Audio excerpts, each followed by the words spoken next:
First batch pa lamang ito ng mga ebidensya ng ginagawang special audit ng Commission on Audit o COA sa mga maanumalyang flood control projects. Kasama ng COA ang Department of Public Works and Highways o DPWH sa paghahain ng mga ebidensya sa Ombudsman.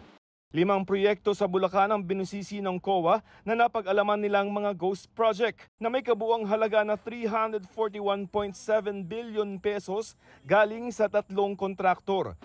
Kaya naghain ng ebidensya ang COA laban sa mga kontraktor na Wawaw Builders at sa may-ari nitong si Mark Alan Arevalo na batay sa record ng DPWH ay may 2 ghost project sa Bulacan na nagkakahalagang 151 milyon. Kasabwat nila niya ang mga opisyal ng DPWH na sina dating Bulacan District Engineer Henry Alcantara, dating Assistant District Engineer Bryce Erickson Hernandez, Project Engineer Paul J. Sunduya at Construction Section Chief JP Mendoza. May ebidensya din ng COA laban sa kontraktor na St. Timothy Construction Company na kinakatawan ng isang Maria Roma Angeline Rimando pero isa sa mga kumpanya na mag-asawang Diskaya na kasabwat ang mga parehong opisyal ng DPWH Bulacan District kasama ang 3 iba pa. Para naman ito sa 2 ghost flood project na may halagang 135 million pesos.